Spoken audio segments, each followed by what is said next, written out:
Assalamualaikum warahmatullahi wabarakatuh. Al-Fatihah.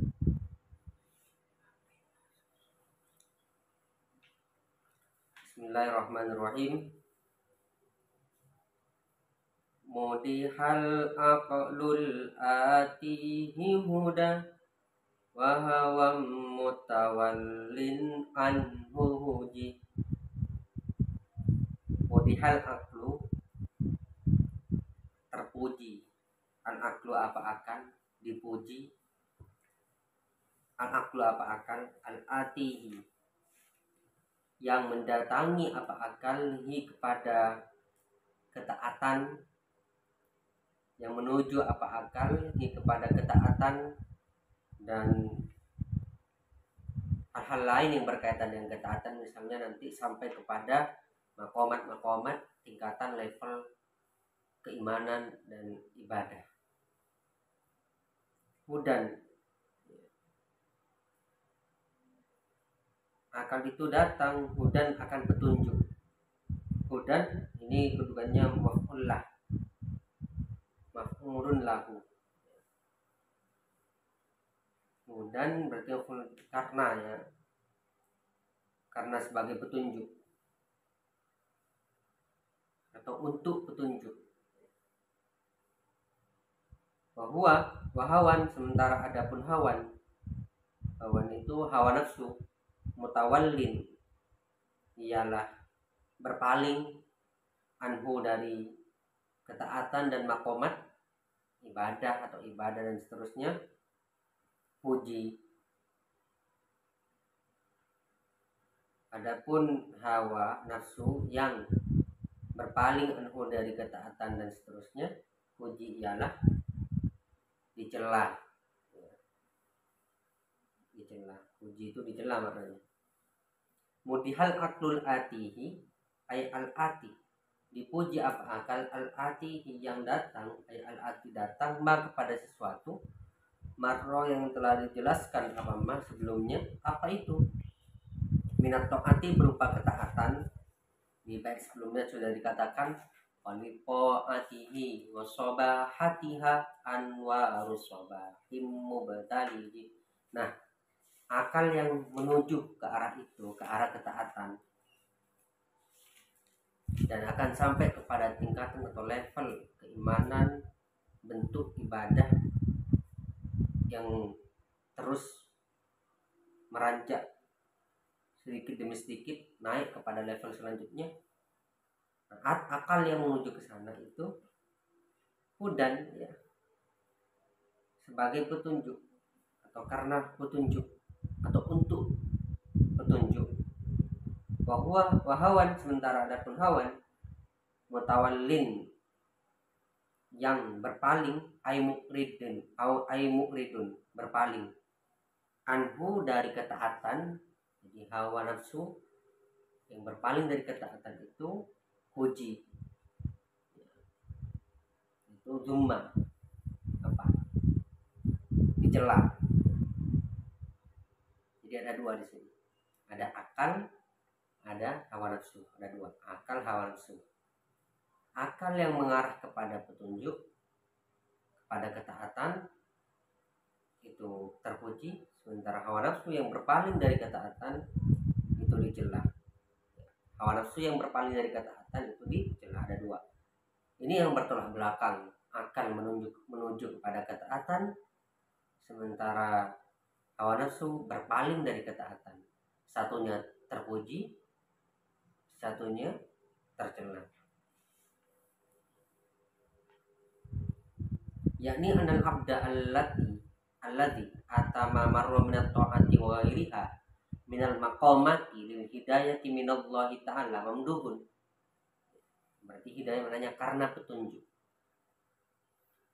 Sesungguhnya seorang hamba yang datang menuju kepada ketaatan dan hal-hal lain, misalnya makomat tingkatan-tingkatan tadi, hidayah untuk menuju hidayah Tuhan atau mendapatkan hidayah dari Allah, mamduhun ialah terpuji. Itu syarah atau komentar penjelas bait mudihal aqlul ati huda.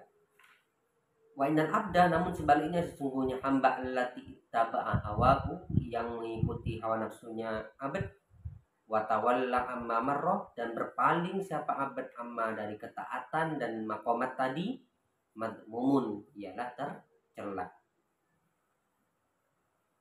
Hamba yang menggunakan akalnya menuju hidayah ketaatan itu terpuji, sementara hamba yang menggunakan hawa nafsunya untuk berpaling dari ketaatan itu tercela. Wa innama abbarul abdu bil aqli, hanya saja mengungkapkan siapa, atau ubiro al abdu, diungkapkan apa kata abad, bil akli dengan kata akal. Jadi maksudnya mudihal aklu tadi itu terpuji siapa hamba yang menggunakan akalnya. Tetapi kenapa pembuat bait ini langsung mengungkapkan kata akal, tidak menggunakan hamba yang menggunakan akalnya, tetapi langsung akal, seakan bentuk majas mengucapkan akal, tetapi maksudnya hamba yang menggunakan akalnya. Kenapa diungkapkan demikian, disingkat begitu? Li'annahu sifatun ghariziyatun biha yumayizul insana bainal hasani wal qabih, yumayizul al-insanu bainal hasan wal qabih. Karena sungguhnya akal itu adalah sifat imajinatif ya, yang dengan itu manusia bisa membedakan antara baik dan buruk, sehingga diungkapkan kata akal gitu. Fal fisqu wa ta'atu fi haqiqah innama yartabitani bil aqli wa huwa mahlul mas'uliyah. Sementara fasik dan ketaatan itu pada dasarnya adalah berkaitan erat dengan akal, di mana akal itu tempat orang itu kena tanggung jawab. Kenapa kamu tidak taat? Berdasarkan pikiran. Orang itu tidak taat karena pikirannya menuntun atau hawa nafsunya menuntun untuk berpaling. Sementara kenapa kamu lakukan ketaatan? Ya karena akal dia mengetahui di situ ada hidayah, ada manfaat dan seterusnya. Nah, maka akal itu tempat orang, apakah dia dikena pujian atau justru nanti dia kena celaan karena mengikuti hawa nafsunya. Begitu ya. Jadi akal lah yang menjadi alat orang itu bisa menuju kepada ketaatan, dan hawa nafsulah yang menuntun orang untuk menuju kepada kebalikan dari ketaatan, yaitu kefasikan tadi. Nah, yang perlu kita tekankan di sini adalah bait ini berkaitan dengan bait sebelumnya, yaitu tentang ketaatan.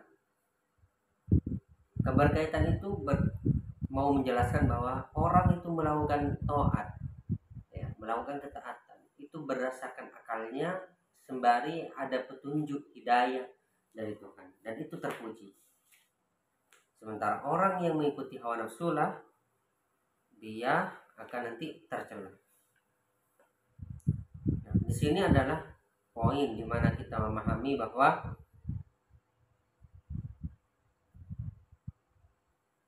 dalam satu kondisi kita kadang diberi pemilihan apakah kita akan taat atau tidak taat. Tergantung kamu ikut yang mana. Apa akalmu yang kau ikuti atau hawa nafsumu yang kamu setujui. Nah, di situ akan berefek kepada engkau dapat pujian atau dapat celaan. Dalam kitab Baitul Usul dikatakan, Baitul Usul itu kitab tentang usul fikih ya, membahas tentang apa yang dimaksud pujian di sini. Pujian itu adalah ya, dapat apresiasi. Yang dimaksud baik itu, apa yang dimaksud baik di sini? Al-Hasan itu adalah perbuatan yang diapresiasi, dapat pujian di dunia dan dapat pahala di akhirat. Seperti apa? Ya ketaatan. Sementara qabih, tadi kan ada istilah qabih, yaitu adalah perbuatan yang dapat celaan di dunia dan di akhirat dapat siksa. Jadi hasan itu mayumdahu halan wayu sabu ma'alan, adalah perbuatan yang dipuji di dunia dan di diberi pahala di akhirat. Sementara qabih adalah ma yudhammu, perbuatan yang dicela halan ay fid dunya wa yu'aqabu ma'alan, dan diberi sisa di akhirat. Itu maksud hasan dan qabih. Nah, perbuatan ini bisa dilakukan oleh seorang hamba menggunakan akalnya atau hawa nafsunya. Di situ yang kemudian ada istilah baik, bahasa Arabnya hasan, sehingga dapat pujian di dunia, dan di situ nanti juga ada istilah qabih, buruk, itu akan dapat celaan di dunia. Saya kira itu. Subhanakallahumma bihamdika asyhadu an la ilaha illa anta astaghfiruka wa atubu ilaik. Wassallallahu ala sayyidina Muhammadin wa ala alihi wasallam. Rabbi zidni ilma walhamdulillah. Assalamualaikum warahmatullahi wabarakatuh.